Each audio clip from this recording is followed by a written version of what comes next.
Hello and welcome to the end of the beginning, the final round of the podcast before we get into the real deal playoffs. Bard, welcome to the show. You and I will not be in playoffs, but hopefully we can ruin some people's dreams this week. Good evening, Chris. Hello, friends and enemies. Yeah, there's both of us have a chance to play spoiler this week in one way or another, so should be a good one. We've both been on fire the last couple of weeks. Very much a lot too little, too late. I put up a massive score, and they're all just plebs I picked up off the waiver wire, like Adam Thielen and Jerry Jeudy. Yeah. Sadly. But I feel good about not picking up the Ringo this year. You never know, but I feel good. Yeah, I mean, as you said, we're both on a pretty strong stretch here. Let's hope it can continue on for the next couple of weeks and we can enjoy Christmas without the spectre of the Ringo Bowl hanging over it. That would be my preference. I swore to never win it again after that first year, which basically doesn't count because I essentially knew absolutely nothing about football and traded Forte for Magic Beans. I can put that one in the past. To win a Ringo when I profess to actually know about this stuff would be a shame amongst all shames. I'd like to acknowledge your outfit as well. You look like you're about to be interviewed on Channel 9 News as the eyewitness to domestic assault in the northern suburbs. So yeah, mate, I saw this guy came out. He's waving a gun around. And, yeah, I was just having a fag out the front, and then yeah, that shit. Well, sometimes you got to slum it over here in the east. So I'm just embracing it. That's it. You look very formal. You look like the official commentator for the Green Bay home games with your headset and whatnot. Did you watch our game the other day? Did you get a chance? No, I find this season very difficult to watch because it was like the Dolphins have so much promise and then it was just all over. Like there's no way we can make playoffs, so it just feels utterly pointless, devastatingly pointless. Fair enough. Should we get into it? Yes, absolutely.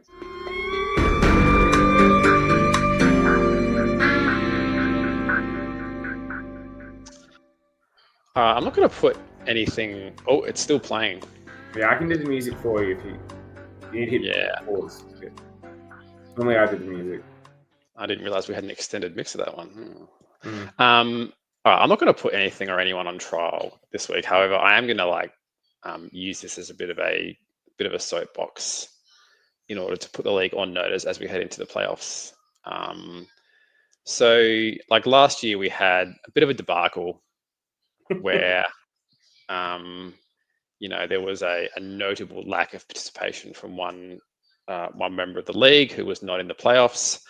So probably just a pretty firm reminder, right, that everybody needs to play to the whistle, right? So if you're a chance of making either the Heron Bowl or the Ringo Bowl, you need to be putting your strongest team out there on the pitch and actively participating. When thinking about whether I should make any threats in relation to this, I'm not gonna threaten to kick anybody out of the league or anything, right? But for real, there's gonna be draft pick implications if there's any repeat of last year. Everyone is on notice that you run the risk of losing draft picks if you don't actively participate the next couple of weeks while the at either end of the bracket. So who's not going to be participating at the top end of the bracket? Yeah, I probably don't need to remind the people that are in the playoffs. This is more for the bottom six. Yeah. You're absolutely right, but fuck, it was hilarious last year. It was an incredible story. It was frustrating, but it's the Ringo we'll never forget. You're like, oh, who was in the Ringo that year? Was it this person? No one will ever forget that one. What a rocket it was. Loved it. But don't do it again. Don't do it again. league is on notice. That is the end of the commissioner's tribunal. All right, play this one. I think you were actually talking to.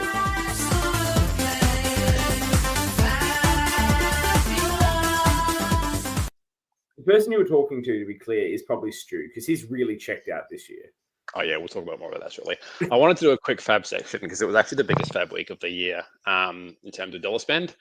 A lot of it directed at this bloke here, who it wouldn't be a fantasy season without fantasy owners just absolutely throwing cash at an anonymous San Francisco running back. And this week it's old mate over here, Isaac Grendel. So Robins has sat on his big bag of cash all year long for just such an occasion. He strategically bid more than anybody else in the league had available to bid, and was able to walk away with this guy. I'm not sure how excited I would be to actually own this guy, or in fact own anybody on the 49ers offense at the moment. They kind of seem to have given up a little bit, but nonetheless, here we are. The one thing I would say about this guy is I do remember earlier on in the season when I was caring more. Not that I don't care. I'm trying to make sure I don't win the illustrious Ringo. When CMC was not playing and Jordan Mason was getting the games, a lot of sort of commentators that like to say something different were saying that, it's also worth putting $1 or $2 on Isaac Guerrero. He might get the job, not Mason, or he might be put in there for some snaps. He's not bad. So, I did hear this guy's name earlier in the year before Jordan Mason sort of just took the league by storm. So he could be a good get. He could be. I wonder if Handsome Andy's going to start him this week. A pivotal matchup. I guess we'll see. That's a tough call, right? Because he has to win. So that's always do I start this guy? You don't know what you're getting at all. Yeah. Next one to talk about. I just say we should have bid 0 bids on Guerrero just for the sake of almost getting the whole league. I knew for sure he was going to get. I didn't bother with a 0 bid. Carter Factor strategically edging out Tex with a $21 bid on Aiden O'Connell. I'm not sure if Carter Factor actually needs a quarterback or if he's just trying to make sure Tex doesn't get one. Either way, enjoy having that weird moustache dude from the Raiders on your team, I guess. What's Tex's quarterback situation like? Why is he desperate for it? Or is this for this week? Is he in a bad bye week situation? Or generally actually is down to one quarterback? Good question. Let's have a quick look. I've got it here too. Sorry, I thought you might have the information. He's got no, he's in a perfectly normal quarterback situation. He's got Goff and Josh Allen's. So I guess he was just trying to snag himself. He doesn't have a third QB on his roster, so obviously he was looking for an insurance policy, which is fair enough. Meanwhile, Carter has Kirk Cousins, and he's starting O'Connor this week because he has Stroud on bye. Yeah, he definitely needed to spend this money on O'Connell. Honestly, Stroud's been that bad. I might even think about starting O'Connell over him even if Stroud was playing. That was a king breaker trade, that one. It's not working out for Carter at all. Good. I'm keeping my claim for the Joe Mixon success. I'm going to throw this one as well. This guy's been getting so much hype. This Sincere McCormick dude, and Matt Brown picked him up uncontested for $9. Man, you've been across the Sincere McCormick hype train. I'm not. I've not followed the Sincere McCormick. What is this story? I might need to grab him in one of my other leagues.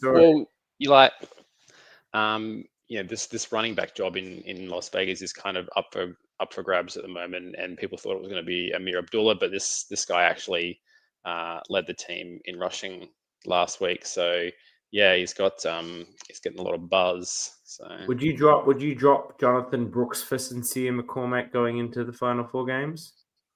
I mean, if I was in that very niche situation, yeah, I probably would. Jonathan Brooks is not gonna. He's been if you held on to him all season, you're disappointed.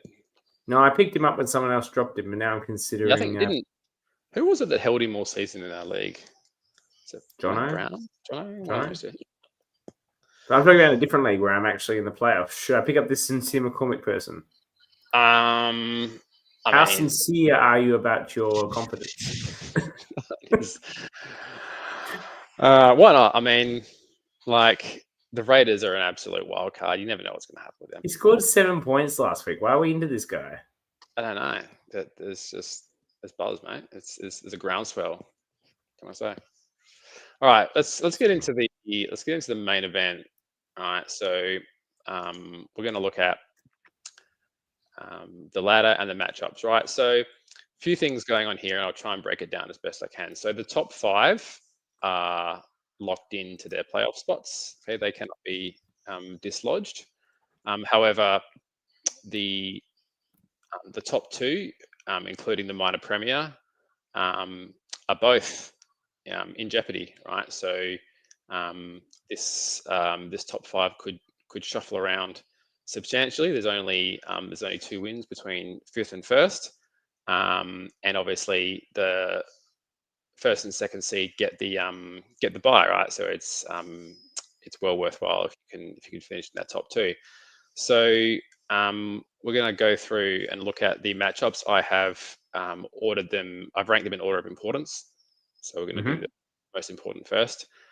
And obviously, 1st versus 3rd gets top billing, right? So this is the big one, and this is Jared's chance to evict a struggling Carter Factor from the top spot that he's held basically all season, right? So Jared, as depicted here as Emperor Xerxes, has marched his Eternals. They're called the Eternals. Yep, he's marched the Eternals all the way to the doors, where beleaguered and outgunned Carter Factor is ready to mount his final stand to try and desperately hold on to the top seed.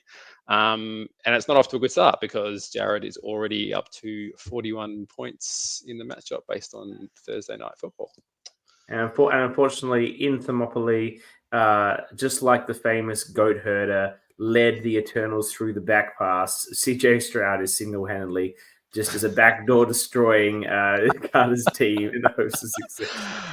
I see. I knew you'd be across this reference. So yeah, like this is and if we look at the point difference as well between Jono and Jared, basically if Jared smashes this out and goes 2-0, he's going straight to minor premiership. He's going to jump over Jono. So how amazing would that be? How amazing opportunity, yeah. You know, and he should do it on recent form. So let's see how it plays out.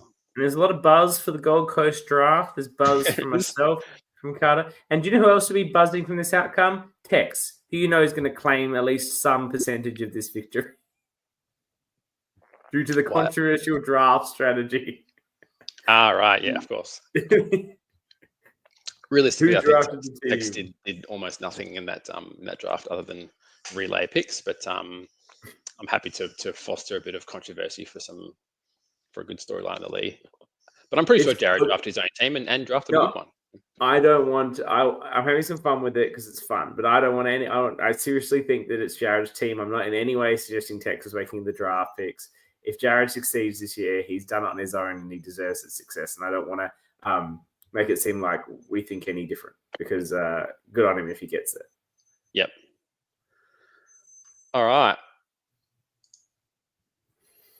Next up, we have 2nd versus 5th. Jono's picture here probably doesn't need any further explanation. We're all aware of his failure, his long jump failure. Do you know why Tex is represented by the Blues Brothers? No, I don't have that understood. Because he's on a mission from God. Very nice. All right, this is another big one. So I think Tex has the opportunity to bounce Jono out of that top 2 spot by beating him here. I think Tex himself would struggle to be the one who takes his place, just because he's down there at 5th and he's got a pretty low point score. So even if he beats Jono, he's going to struggle to jump over Jared or Kurt above him, but he certainly has the opportunity here with literally nothing to lose. He's got his playoff spot locked in. He has the opportunity to bounce his longtime rival out of the top two, which I think he would absolutely relish. He's off to a good start, so he's already ahead on the projections. But only one game down, so the projections don't mean a great deal. Jono's kind of flown under the radar this year. I was actually really surprised to find that he's sitting in second place when I went to do this. But he's kind of quietly put together a really solid campaign. Very surprising for Jono. Normally, when he's successful, he's up and about in the chat about it.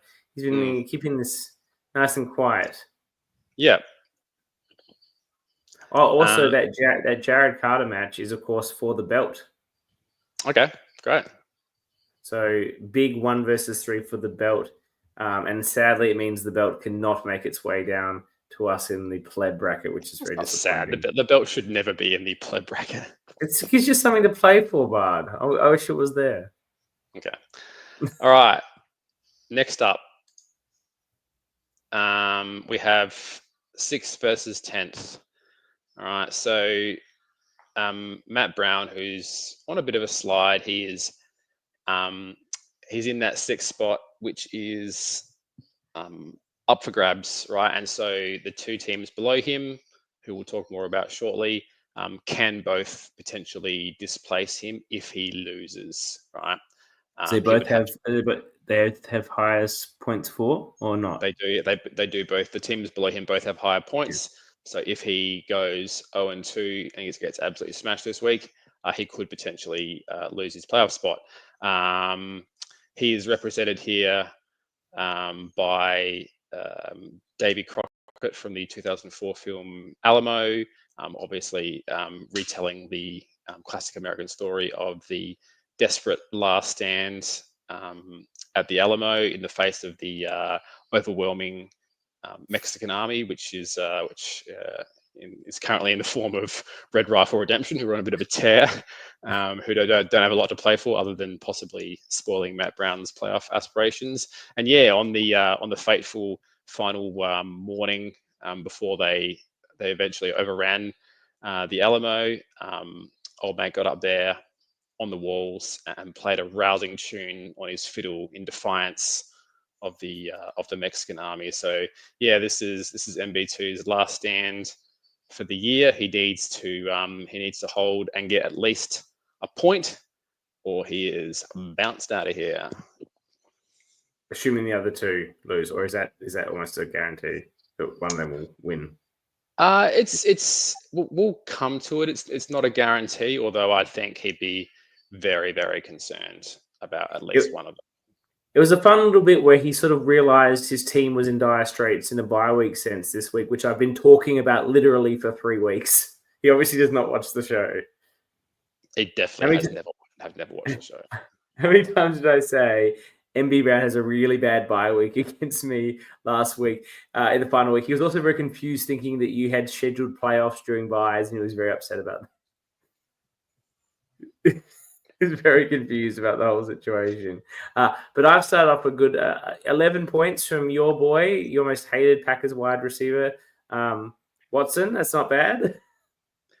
Yeah, he made one monster player that got most of his points. That's usually the way with him. He's a bit boom or bust. But you won't. I don't think you'll need to do a huge amount this week to knock off MB2 because of the aforementioned bye week hell that he's in. And I wish you the best of luck. Thank you. Quite frankly. Okay. Moving on. This is the reason why Matt Brown should be worried about losing. Because we have got Handsome Andy going up against his old mate Stu. So here's Coach Andy from Remember the Titans giving Justin Herbert a big rev up for the game, and Stu is represented, of course, by an empty desk, signifying the fact that he's checked out and gone to the Test cricket. He's had enough. He checked out like 5 weeks ago, and that's probably generous. Yep. So purely on projections at this point, neither of these two have had any players in, but yeah, Grobens is traveling pretty well, and I think we can expect that he should get the job done, and then he'll just be hoping for you to do him a big solid and dislodge old mate Brown from his playoff spot. And he obviously needs Brown to he doesn't just need really my performance just needs to be suitably solid. What he really needs is Brown to have a bad week, because if he gets the bonus point and I smack him, it doesn't really matter. He needs him just to have a very average performance, so he loses to me and doesn't get that bonus point. Yep. This is quite interesting with Tyson and Andy in this 7-8 spot, because if you recall, they were both the two that missed out, quite unluckily last year, and then put up the biggest score of anyone in the first round of playoffs in that, first round Ringo racket. So really interesting to see them both down here in that sort of position again, particularly Tyson, after he blew into this league with such gusto in its first year. He still, again, finds himself out of the finals coming into this last round. Yep. Not necessarily, though. He still has a chance. All right, so Tyson here, who's represented by an out-of-office reply, which is all I've been getting from him at work for the last 6 months. Is that his actual out-of-office? No. So Tyson has the toughest road to travel, I think. He obviously he needs his cousin to go 0-2. And he also needs Grobens to somehow not win, which is going to be a lot to ask in the situation. Well, Grobens could have a small win against you, like win, but not have enough points to get above the median. Yeah, that could be a viable option for Tyson. Yep. Probably more viable than Grobens not getting up over Stu. Yeah. So Tyson is playing the coin, who's represented here by Lou Bega.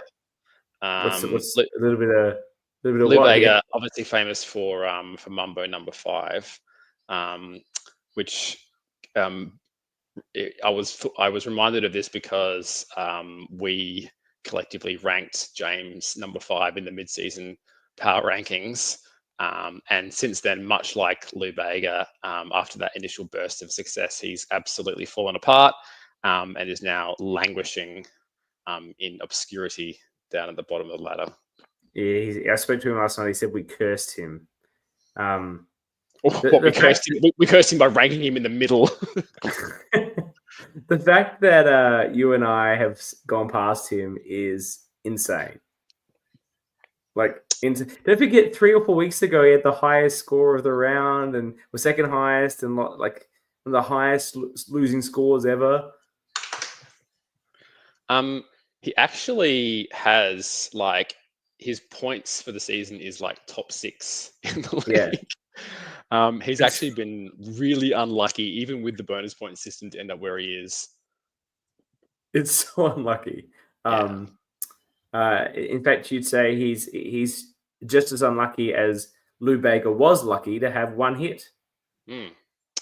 So this is this is going to be should be a tightly contested matchup. This is not going to be a walk-in for Tyson, despite the difference in their standings.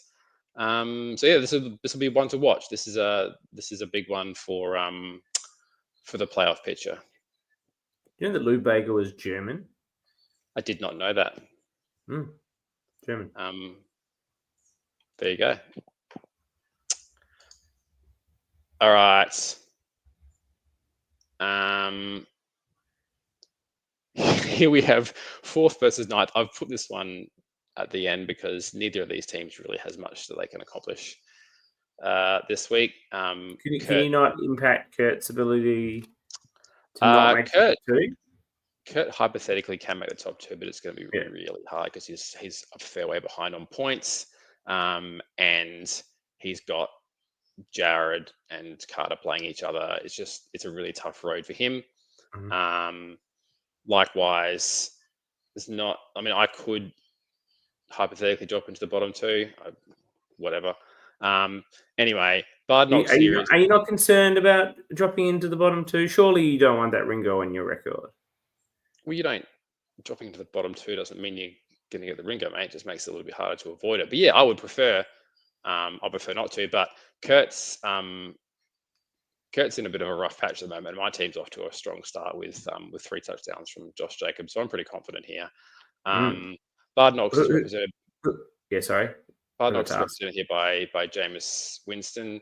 Jameis Winston is a guy that you seem to hear from every week, despite the fact that he doesn't actually seem to be any good at his job, much like myself. And meanwhile, we've got Kurt here, who has, former villain rehabilitated his image and his outlook, and turned over a new leaf, much like Edward Norton's character in American History X. Yeah, but everyone just liked the bit at the start where he was like badass and he's like coming out of his house with the gun and he's got the swastika in his pec. I know it's racist and horrible, but he looked like a badass. And the rest of the movie was a bit boring. So, Kurt, I mean, next year go back to curb stomping some fools. Go to curb stomping. Yeah. So this is not the most exciting matchup. Thus, its placement at the very end. That's the end. Okay. That brings us to the continuation of a hugely popular segment where Chris selects a wrestling walk-up music for someone in the league. Where we're probably coming to the end of this series, surely. I got 3 more to go. Okay. Look, I'll admit the strongs haven't been as strong on the back half, but it's sort of like the thing I did with the league, the who's who in the league, right? Like I've got like 6 to 8 like really good ones, and then I've got to pad the thing out because I don't want anyone to miss out. It's about equity and equality in this league. So this week I thought the best choice would be Andy. I feel like Andy, this could be the end of Andy's season. If he's heading towards Look, I think Andy really enjoys being in this league, but if he ends up down another Ringo Bowl after this situation, who knows what could happen to the man. So I thought this was the week to do Andy. I didn't want to be doing Andy next week if he wasn't in playoffs, because who knows if he's going to be in playoffs. So I do have Jono and Carter to go, and presumably they'll be in playoffs. So we've got them for the next 2 weeks. But this week we have Andy's. If you close your eyes, your life, and if you truth reveals, truth you never lived, and scars never healed. In the darkness, light will take you to the other side. Find me waiting there, you'll see if you just close your eyes. If you just close your eyes. If you just close your eyes.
That one. Look, shout out to Andy. We only see him once a year, and he will reliably be either half an hour late or 1 week early for the draft. Look, I tell you, that chorus really hits for Andy. That dreams never lived and scars never healed. Like, the guy's lost like 2 heroin balls. Yeah, he's had a lot of heartbreak in this league. Yeah, I know he's lost 2 heroin balls. He's ended up with 2 Ringos last year, being just an absolute shit show. Dreams never lived, scars never healed. I think speaks very true to handsome Andy. Can I ask, is like, because I don't watch a lot of wrestling, is all the walk-up music like 2000s new metal, or is this just your particular era of preference? This particular era, the Ruthless Aggression era, is that 2004 to 2009 era. Mm. I don't really know much beyond that point, and so I don't know the songs to pick from. And this period was very much focused on these songs. The periods before that, a lot of the songs didn't have lyrics. They were sort of just music, like instrumental. Fair enough. So that's why they all have that particular sound about them. Yeah. All right. Well, that was good. Good luck to everyone in the league this week. I reckon we, barring mishaps, should be back on for our usual Wednesday night to preview round 1 of the postseason. One final point I would make, though, to explain that wrestling thing again, the Venn diagram of douchey new metal and wrestling is a circle. You mean in terms of like the demographic of fans? Yeah, it's the same circle. Yeah. So that's where there's also a connection. Makes sense? All right. Awesome. We will see you next week. Good luck, everyone. And good luck to us. And I'm just with the music. I hope I see you and I both playing next week and not taking the week off. I wish you the best. Likewise.